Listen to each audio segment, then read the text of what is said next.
Good afternoon. Tonight at 6:30 there is a midterm, the first of three.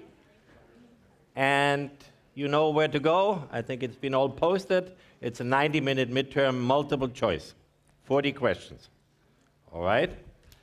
The Scantron will be provided to you. The last time we had a review, and by now you should know that you have three principal quantum numbers. We learn about the fourth one today. You describe the probability of finding the electron around the nucleus in terms of quantum numbers. And the first quantum number, n, will give you the energy. It's the principal quantum number. The second quantum number, the angular momentum, will give you the shape. And the third quantum number will give you the orientation in space of certain shapes. If they are radial symmetric, of course, it doesn't really matter.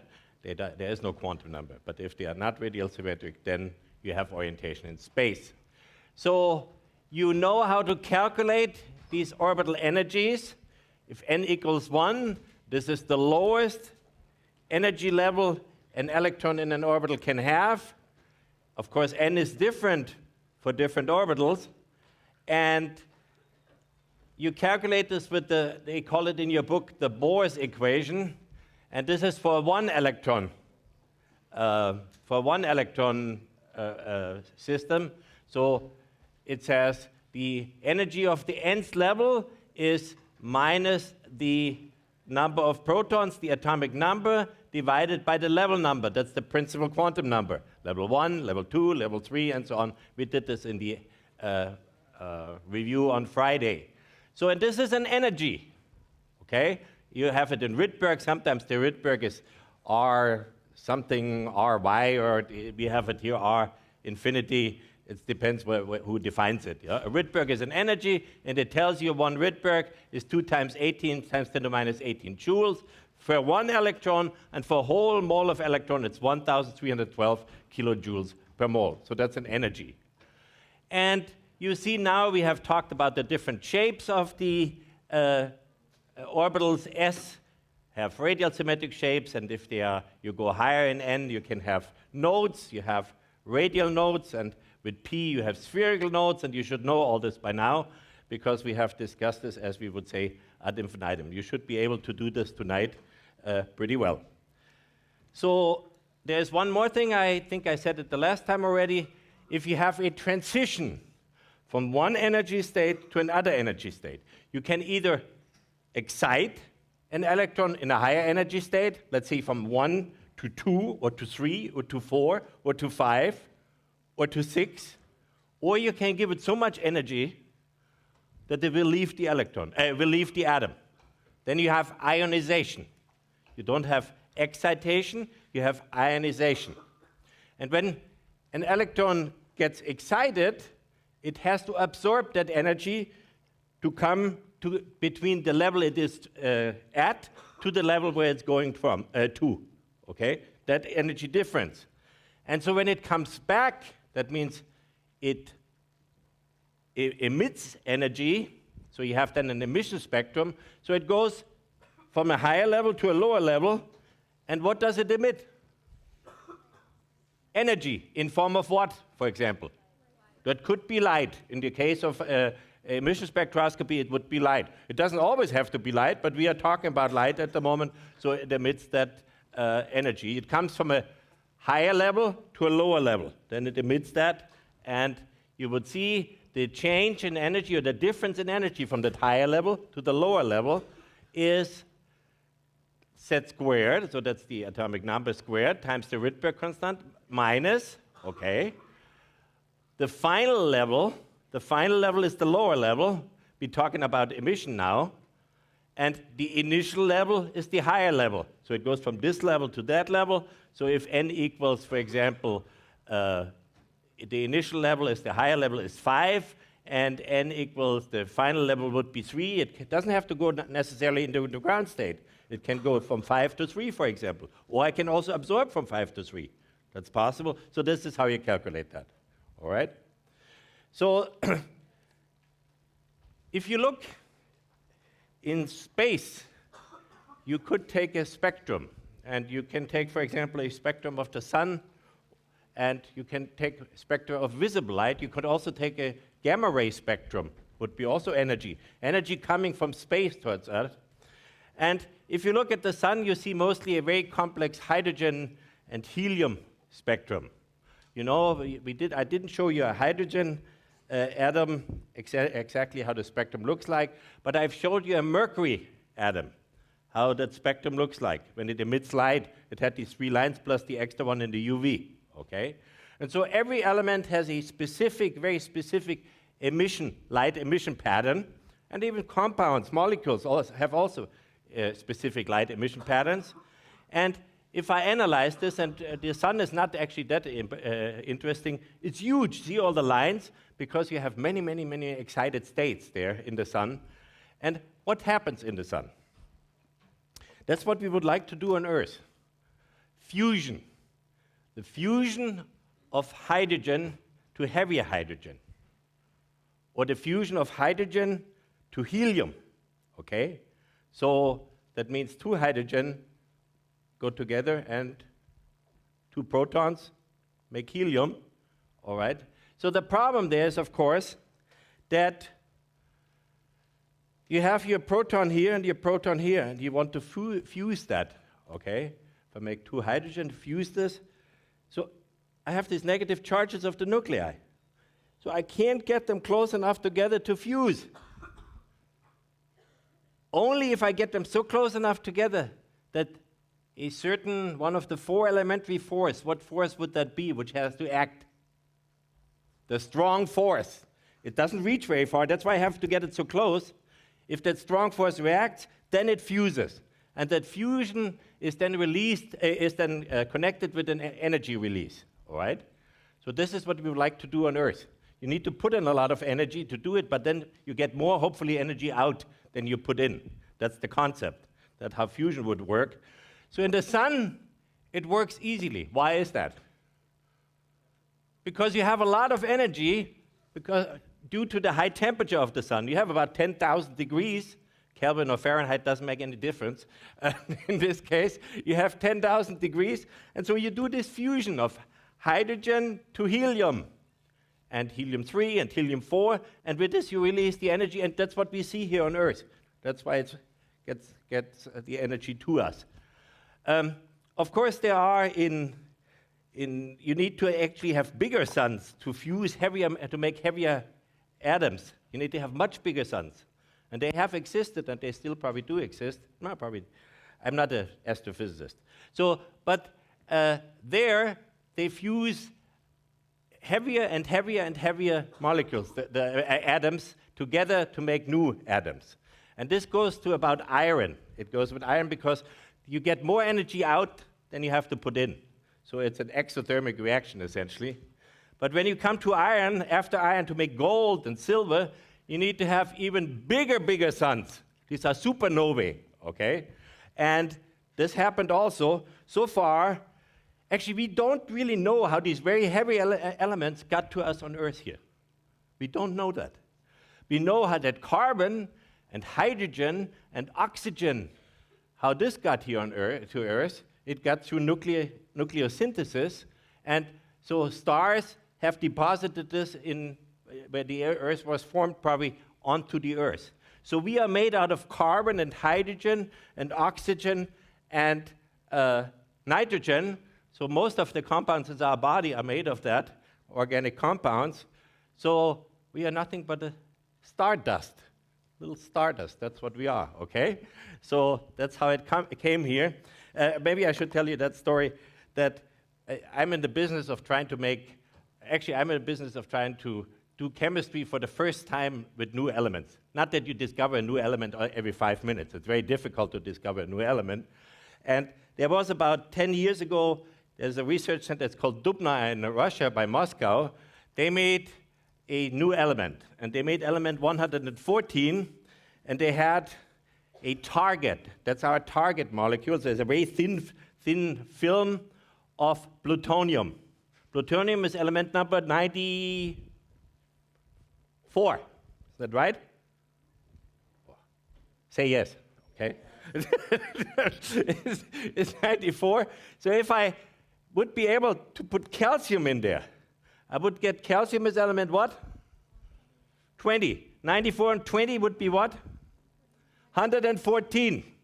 Of course, the probability of doing this is very, very small. So you need an accelerator to accelerate your calcium to very high velocities, high energies, that they can overcome the Coulomb interaction. And when you're lucky, the chance of 1 in 15 probably, you make 1 atom a week of element 114. And so the IUPAC, this is the International Union of Pure and Applied Chemistry, they give the right for somebody who discovered a new element to name it. But it only can be named if somebody else has confirmed this, done the same reaction at a different institution. And that's very difficult because it's very expensive to do this kind of research. But we were in the fortunate situation about last year in February, something like this. We made 2 atoms of element 114. And with this, we confirmed the existence of element 114. 2 atoms, can you imagine? And they had an extremely long half-life. They're radioactive, and the half-life of one of them was 2.5 seconds. It lived 2.5 seconds. He said, this is pretty short. I said, no, this is an eternity, 2.5 seconds. Usually they live a thousandth of a second or millionths of a second, okay? So, but I could go on forever for this. But with this, we gave the Russians the right to name this. We did another experiment then where we used plutonium-244 to make different isotopes because you have more neutrons. Remember, there are more neutrons in there. It's still the same element, but a different isotope. So we made, we used plutonium-244 and shot it with calcium. And then we made 12 more in an international collaboration in Germany. We made 12 more of element 114 isotope 288 and 289. So we have 4 isotopes so far made. And with this, we proved that this is possible, and the reaction mechanism that the Russians proposed seemed to be working against all the predictions that the theorists had, okay? So far, let's go back to our stardust. We are nothing but stardust, okay? So you have seen now, and today we're going to talk about ionization energies and the shielding of the nucleus by electrons, if you have more than 1 electron. So we talk about multiple electron systems. And we also will talk then about a 4th quantum number. The 4th and final quantum number, it's the spin quantum number. That's what you need in order to describe a complete orbital system, electronic orbital system. So you have seen we have, if n equals 1, you can have 1s because of L. If n equals 2, you can have L equals 0 and L equals 1. So you have minus 1, 0, 1. So you have 2s and 2p, and you can go on. You have 3d. If n equals 4, what kind of electrons can you have there? N equals 4, you have 4s. You have 1 of those. 4p, 3 of those. 4d, 5 of those. And what else? 7 f's. Okay, f, 4f, 7 of those. Okay, you got this. And you see that they are all degenerate. That means they all have the same energy if they are in this quantum level, which is not true. They are not degenerate. The s and p and d orbitals in a certain quantum level have slightly different energies. And why is this? That's a very simple explanation. And if I could have the light, then I will explain to you in an example. So I need some volunteers. One second. I need you here, please. And I need you. Please, you're going to be my nucleus. And you're going to be an electron. All right? Can we have the light a little bit? Wake up, okay? What's your name? Brian, thanks for coming here. So, he's positively charged. Are you sure about that? Okay. He's positively charged. So he's positive, and what's your name? Rena. Rena is an electron. She's negatively charged. Okay? What happens? They attract each other. Okay? So you see the full positive charge of this nucleus, and he sees the full negative charge of you. Now, did you volunteer? Okay, come on, let's the second one. So what's your name again? Liz, okay? Liz is now, if you come with me, Liz is another electron. Okay? Come on here, Liz. Follow me, please. So she stood actually very well there. So she stands here, and she sees him fully. And you see the positive charge fully. But you also see here, oh my God, you see her? And she is negative charged, and you are negative charged. What would be the ideal configuration for you that that's not a stable configuration? You're too close to her. Where would you be? Yeah, go there, please, okay? So this is now we have n, let's say n equals 1, so we have 2 s electrons in there, all right? Now, he has divided his attention now to you and to you. So he doesn't, so his charge is sort of divided here and there. So see, you only see part of his charge, and you see part of his charge, okay? So now, if you look there, do you see the other electron very well? No. No, okay. So this guy shields it, okay? Or the other electron may shield him, because you can't see him, all right? So you're going around in this configuration, and since we are an s orbital, we can do the Bohr model on the string. So now let's take a p orbital. So how many nodes do we have here? 0. There are no nodes. You can go rather close to the nucleus, okay? Because there are no nodes. Who wants to be a p orbital, please? Please, go ahead. What's your name? Shivana, come on, be our p orbital. So you can't be here, can't you? No. You can't be here either. You can't be here either. So you only can be here. So how many nodes do you have? 1 node you have, exactly. Do you see him? You have to look through her to see him. So he hardly has any, and you're the same. He hardly has any attraction or less attraction to you. So this is the shielding effect. You shield his nuclear charge, and you experience the attraction, his attraction, but less, don't you? Because she's in the way, yeah? So you have much less attraction. So there's the shielding effect. The inner electrons shield the outer electrons. So if I want to remove you, to ionize you, ionization is 0, E equals 0. So she is in n equals 1, you can calculate the energy, minus, so I have to have that energy to go from here to 0 with the negative sign, that's the ionization energy. I have to bring this and pull on her, and now she's ionized, okay? She's ionized. She has nothing to do with him anymore, okay? She's gone out of that system. So there's a hole here. Now you would fall back in that hole, but this is too much, okay? This is too much. So come back, please. So now I want to ionize you. What do you think? Do I need the same kind of energy or less energy? Less energy. Come with me. So I'm going to take you and ionize you. And see how easy that was. She was further out. So I need less energy because she is also in a higher energy level with essentially less energy towards 0. Okay? So we need to, please come back. Let's join us. Now, please come with me.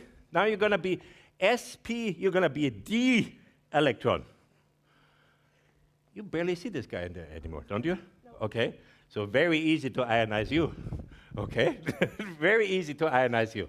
Because the nuclear charge is not as effective on the d orbital, on the d electron, then the p is probably a little more difficult, please come, a little more difficult to ionize, the s even more difficult, okay?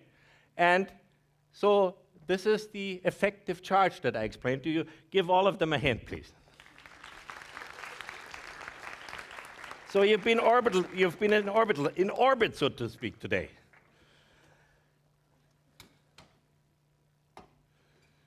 I shouldn't be doing this. Okay, so if I could have the lights down, please, again. So this is what we do now. You have a multiple electron system, and so far we only dealt with one electron system, so this would be L equals 0, would be N1, N2, N3, N4. This would be the 1 to 4s orbitals. L equals 1. We have now so the p orbital, the 2s and the 2p, there's a slight difference in energy. The p orbital is higher in energy. Higher means you need closer to 0, okay? You need less energy to remove it because the difference, the number of that level here, if you calculate it, times -1 is the ionization energy. That's the energy that you need to remove it. The energy that it has in this level, you have to take that energy, at least that energy, and remove it, okay? So you can calculate the ionization energy, essentially. Now, the 3s is lower than the 3p, and the 4s is lower than the 4p. Now, let's see if L equals 2, then we have the 3d is even higher than the 3p, and the 3p is lower than the 3s. 3s is the lowest, 3p is the higher, and 3d is even higher. Now, if you look at the 3d here, that's higher than the 4s in energy. Higher means it's less energy. The amount is less energy, okay? Because we start with a very large negative number and we go towards 0. 0 means we have it ionized, has left the building, yeah? Has left the molecule, has left the atom, that electron. So you can see here now the 2p, the energy of the 2p is larger than the energy of the 2s, okay? This energy is larger than this. The energy of the 3d is larger than the 4s, whereas our 3d is here, and there's the 4s. See that? And you could say this further and further. If you go F, it's even more succinct. So you have now seen what the ionization energies are and what shielding is. And so if you have a one-electron system, that was easy. We use, what is that formula called? What's the equation called again?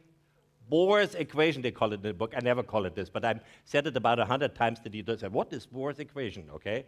That's Bohr's equation here. And so the ionization energy has the opposite sign, okay? So it's positive because that energy you have to put in, yeah? When you get out energy, any time in chemistry, when you get out energy, you could get out energy, it's negative. If you have to put in energy, it's positive, okay? That is how we define it. The physicists do it a little differently. So you calculate the level, you know what N is, you calculate that energy, and then multiply it with -1, and you have the ionization energy. So we have done this many times, okay? So you can calculate this level here, and helium plus is how many electrons? It's helium plus how many electrons? 1. It's a one-electron system.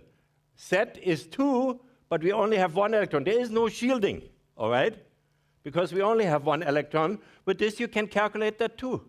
The ionization energy for this is Z would be 2 would be 4 divided by whatever level you have. For this first level here would be 1, would be 4R, or -4R would be the level. Yeah? So this level is 4 times four times lower than this one here. We have seen this before. So now, in order to ionize this, you would need that energy because you go from the lowest level to the infinity, you leave the system, and this would be 1,000. Remember, this was the Rydberg constant for 1 mole, and we have 4 times that. That would be the Rydberg constant, kilojoules per mole, all right? So there was nothing with it.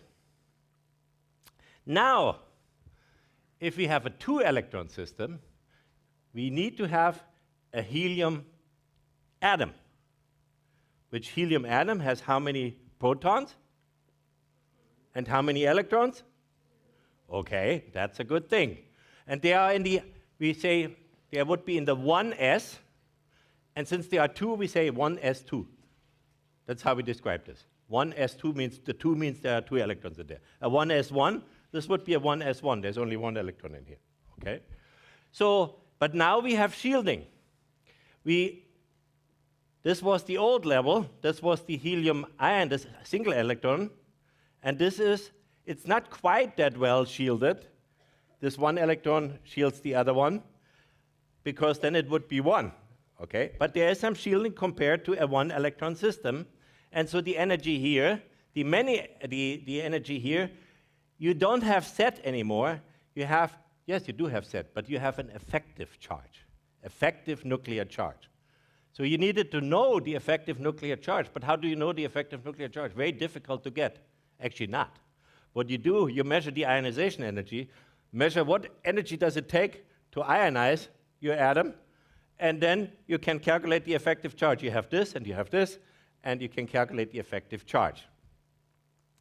So the ionization energy for the real helium atom with two electrons would be a little bit smaller than double. Remember, before we were 4 times, and so there is a shielding effect. So if you have now, for example, a 1s, there's 1 in here, and the 2p1, the ionization energy would be, if you go from the 2p1, so you have 1 here and 1 here, 1s1, 2p1, so that would be in this level, would be the same, the ionization energy, if you would have a hydrogen n equals 2. It would be 328, just to give you an example, okay? So now, I want you to think very carefully, to think, really think, show me that you can think. And forget all the stuff I said today. Remember the stuff I told you the last couple of times, okay? Now, we have hydrogen, a helium plus, and the lithium 2 plus. The hydrogen is in the 2p, the helium is in the 3p, that electron, and this is in the 4p orbital.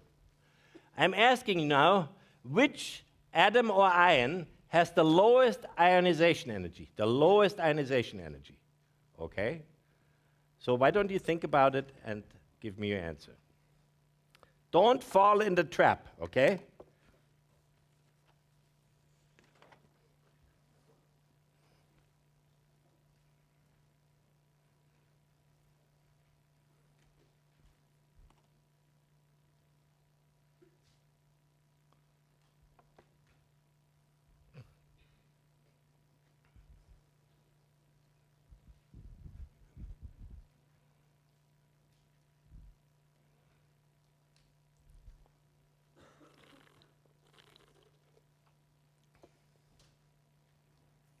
I gave you a hint already.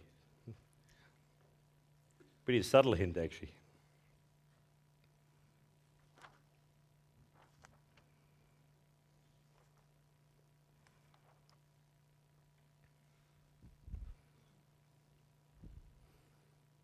I would find out how many electron systems these are, okay?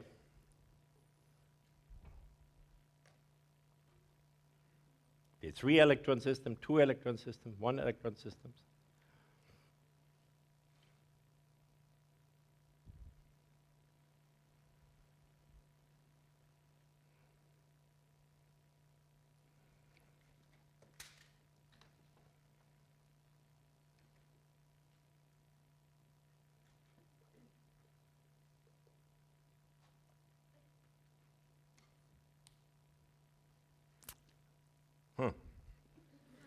You fell in the trap.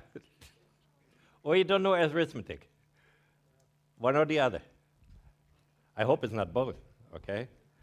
So, how many electron systems are these? These are 1 electron systems. So what is n here?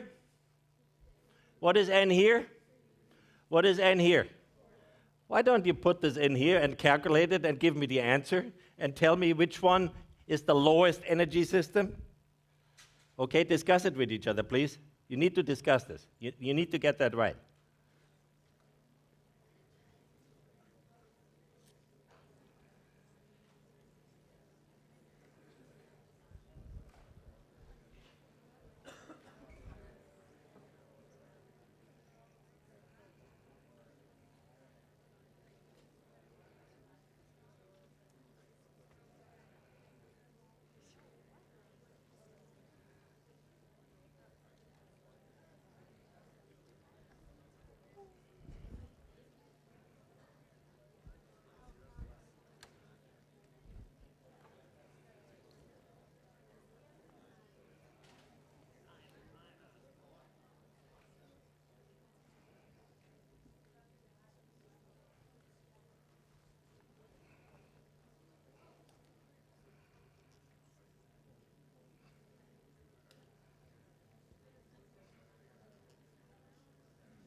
Yes. Yes. Good. Because in the morning, I think it was the Monday. They still didn't get it the second time. Most of them. Some of them. No, I don't want to insult them. There's no comparison. Period. Okay? So 75% say A. All right? And I agree with them. So why don't we do that before I even put the solution up here? Okay? So what is... this one here is 2. So the H is minus ionization energy. We can forget that minus. So that says 1 squared divided by 2 squared, okay, is 1/4 R. 1/4 R is 0.25, all right? Now this one here, what would that be? This is 2 squared is 4, that's 2, Z is 2, times 3 divided by 3 squared is 9, minus 4 nines, plus 4 nines, what is that? 4 nines is 0.44, isn't it? All right. Now, the last one is n equals 4, z equals 3, so this is minus 9/16 minus r, or this is plus 9/16 r. We're talking about ionization energy. So 9/16 r is 0.56. You should know this from the fractions, but I just made sure that you understand. 0.56. So which one has the lowest energy? 0.22 R, 0.44 R, or 0.56 R? All right, this was this one. Now let's go and do it again here. Ionization energy, that's what I just did here. See that? That's what I just did here. That's what I just did here. So which one is the lowest energy? This is the lowest energy, and with this was the answer then. Okay, good. Did you get that? You need to know this stuff, okay? So now don't forget what I told to you, and don't calculate, because you can't. Don't forget what I said. Never forget what I say to you, but don't forget what I said to you today. Now you have to remember what I said to you before I started these camp quizzes. We have an atom, and which one has the lowest ionization energy? We have hydrogen atom, 2p. So the electron in the hydrogen atom. We have helium atom, a 1s and a 3p. We have a lithium, 2 in the 1s and 1 in the 4p. Which one has the lowest ionization energy? Which one has the lowest first ionization to remove 1 electron? Okay? Which one? Now think about what I explained to you here. Which one would that be? Would it be the lithium, the helium, or the hydrogen? Why don't you think about it and give me your answer.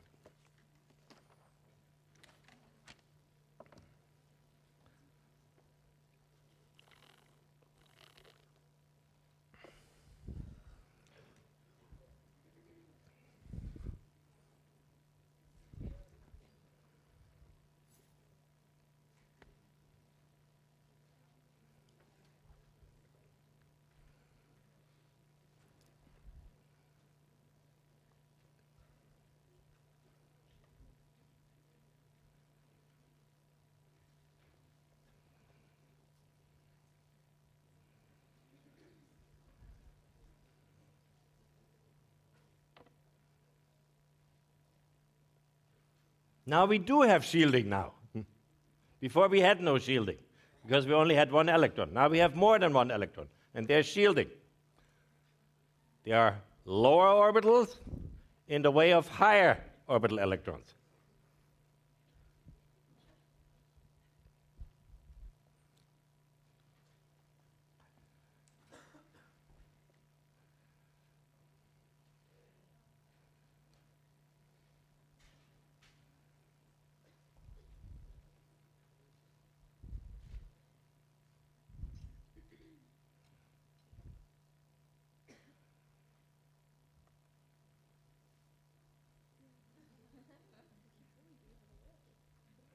Very nice. Good.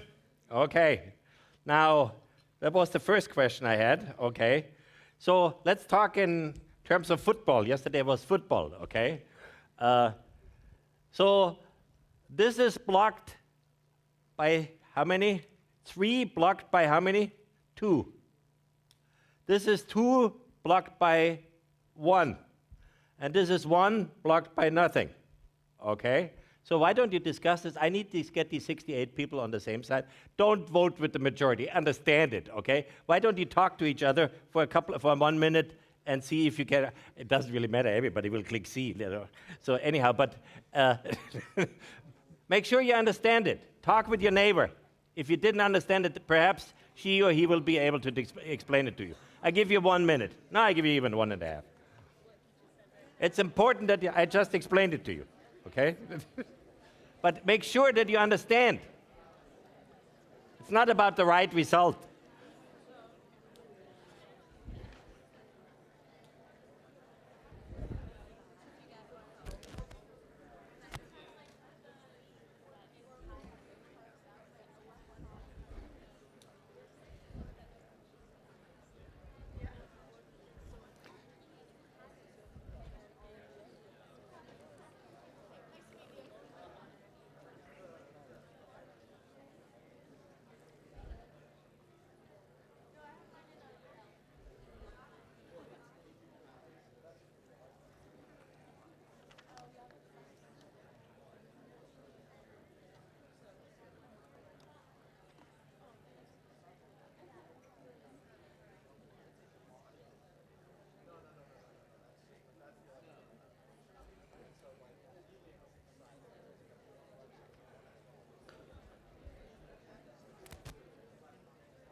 Wow, what a surprise, huh?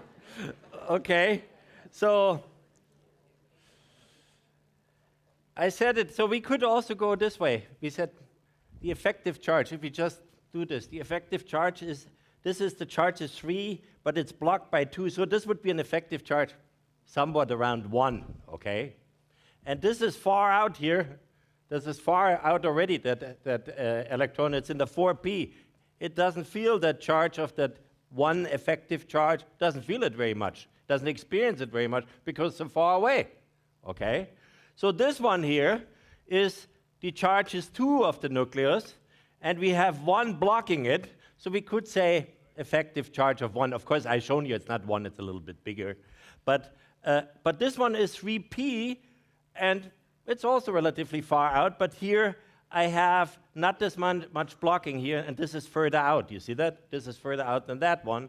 So if the effective charge, I say, is here is 1 and here is 1, this one will experience less of that effective charge than this one. And this one, there is no blocking whatsoever. It's just a little bit further out, and this is the effective charge is 1 here, and this is the real charge, and this would have the energy. So now you could calculate this, the ionization energy, and this is what I ask, which one has the lowest ionization energy? So if I say this effective charge would be 1 about, just to calculate, all right? You don't have to calculate. This would be about, this would be 1/4. This would be about, what would that be? The 3p would be 1/9, okay? Because the charge is 1, and this would be the 4 1/16, okay? So this one would be probably the easiest one to remove, okay? And with this was the answer. So now we come to the 4th and final quantum number, which is the spin quantum number. Electrons behave like magnets. They orient themselves in an electric field, but they behave like quantum magnets, not the magnets that you know. You remember when you take some magnets, you have a magnet here, and you put another magnet here, and you move that, the other one moves with it, okay? And regular magnets, non-quantum magnets, they move 360 degrees. You can do this with iron powder, put iron powder on a magnet, move it around, it moves, they orient themselves, and they move with each other, all right? So this is what you see, for example, if you have a conventional magnet, a classical magnet, you would see a distribution. You shoot this through a magnetic field, and you see a distribution of hitting the wall or whatever, would be like this. If you have quantum magnets, you don't see this distribution, and electrons are quantum magnets. That's the weird part of it. So you see 2 distributions. Quantum mechanically, you have one here and one here. And this is because the spin is quantized. There's only two possibilities you can have for that spin. You can have magnetic quantum number can be s equals plus 1/2, would be spin up. And now the other quantum number would be what? Minus 1/2, spin down. Okay? It doesn't do like real magnets, it goes like this. It only can have this or this quantum state. So with this, you have two possibilities of filling electrons in an orbital. You have the energy, you have the shape, you have the orientation, and you can put a total of two electrons in one orbital. One up, one down. Okay? And with this, we have the fourth quantum number. You already get the hang of it. Obviously, there's only two electrons possible per orbital, all right? Because one can only be up, one can be down. They can't be both up in the same orbital. So that's what the Pauli exclusion principle says. This guy Pauli was a physicist. He says no two electrons can have the same set of quantum numbers, all right? They can have n the same, L the same, M sub L the same, but not S, M sub S the same. You can't put two with the same spin in the same orbital, all right? And so when you have, for example, let's say it would be, I think I should draw three. Let's say this would be an orbital and a orbital where we have two possible orbitals. Shape would be better. If I had three, it would be better, but it's okay. So they have the same energy. So the px, the py, and the pc has the same energy. Okay. Now you have to fill in orbitals into the electrons into the p orbital. So you put one in px, and you put the second one in px. One up, one down. That would be this here. Okay. This is a higher electronic state because it's this energy, the pairing energy you have there. And the other possibility is that you have one in the px and one in the py, but one is up and one is down. All right? That also takes energy. Actually, it takes light. You can flip it if you have that, and you put a little energy in there, you flip it into that state, and it flips back. This is why liquid oxygen has color, because it does that spin flip. I will show you liquid oxygen, and when we come to the oxygen, I show you how this can happen. So this is too high of an energetic state. This is too high of an. Now this would be the right way. You put both with the same spin in the same kind of orbital, different orientation. Actually, if you have the p orbital, you put one in the px upspin, one in the py upspin, and one in the pc upspin. Okay? So they have to have the same orientation. Now let's see, we're taking a bus, okay? And the bus has two seats here and two seats there, and you're walking in and sit down in the first seat, all right? Of course, you don't sit by the window that nobody else can sit next to you. And so now the next guy comes in, he sits in the next seat, and then the next seat, and the next seat. Except this one guy who comes in and wants to sit right next to you there where the window seat is open. That would be extremely weird. It would freak you out, okay? They said, my God, what's the matter with this guy? Yeah? And so the bus fills all up, single row first, and then when there's only the empty seat next to somebody, then it fills up double rows, okay? This is what you usually, except you have a couple of buddies there. They make a lot of commotion under the bus. That's a different story, okay? I take the 51 sometimes, and so I see the okay, everybody goes to Safeway, I think, or somewhere. And so this is the Hund's rule. This is actually manifested in the Hund's rule. Degenerate orbitals, that means orbitals of the same energy. P electrons have the same energy, or D electrons have sort of the same energy. Degenerate orbitals, they always fill with parallel spin. The parallel spin in each orbital is the lowest energy possibility, okay? So this is called Hund's rule. degenerate. So this is not a good energy situation. That's not a good energy. That's the lowest possible energy situation that two orbitals could have when they're filled with two individual electrons. All right, so we talked about the bus. Let's see what else we can talk about. These particles with half-integer spin are called Fermi ions. Okay, they follow Fermi Dirac statistics. All right, so protons are Fermi ions, neutrons are Fermi ions, and electrons are Fermi ions. Okay, they have half-integer spin, and they all follow this Pauli principle. There can't be only two with the same spin cannot be in the same energy level, in the same quantum orbital. All right? So, but then you have these other ones.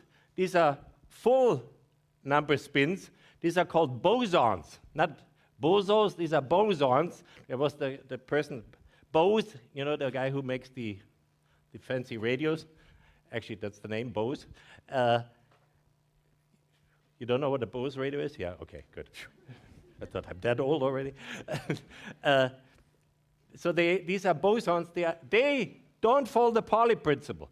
And so Bose came up with this, and Einstein then he verified it, and this became the Bose-Einstein statistics, and they can all condensate in one very low energy level. For example, if you use helium, no, I don't want to do anything here. You use helium, and, oh, great.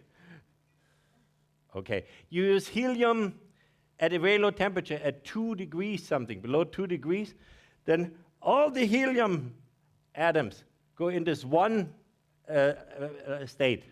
And they can put them all in one energy state. It's impossible. These are bosons, and so this is called a Bose-Einstein condensate. And the point is, when Bose came up with this, so I'll tell you a little bit about publishing. When you're a scientist, you have to publish. You have to let the world know what you have done, and also your boss wants you to publish, because the more publications you have, the more famous you will become. Not necessarily, they have to be good also. But so you write up what you have done scientifically, and then you send it to a journal. You don't send it, you go to an internet portal and then submit it. And then there's an editor on the other side, and they all do this for free, most of the people. And then this editor will assign this paper to another scientist who is an expert in that field, and that expert will write a comment. Will you read this very carefully and write a review and say, you know, this is right, or this is wrong, you know, this is unacceptable. And so that's what happened to Einstein. So this Bose paper was submitted to him, and Einstein said, I really don't understand it, but everything seems to be correct in that paper, so publish it, all right? And so, of course it was right, and so this is how this Bose-Einstein paper was published. And very often that is, of course, the problem. If you have something so new, there are no peers who know about this, who can judge this. And sometimes you discover something, and they say, the people who don't know anything about, wait. The people who don't know anything about it, they say, you know, can't be. And then you don't get it published. Now let me show you one thing. These fermions, these half-integer spin. So if I turn around 360 degrees, I have a full turn, and you see me fully again. Now if I could have the camera, please. Now you see, that's a fermion. And this is how you call this sphere? Möbius sphere, exactly. It's a Möbius sphere. It has this funny shape. So, and this is how they move in space, actually. The quantum particles, you go around 360 degrees. You see that? We were blue before, and now we are downspin. Now I have to go another 360 degrees on my Möbius sphere, and then I'm there where I started. Okay? Weird, huh? Isn't that? And with this, we talked about Fermi ions, and we talked about the fourth and final quantum number to describe electrons in a system. Okay, good luck tonight.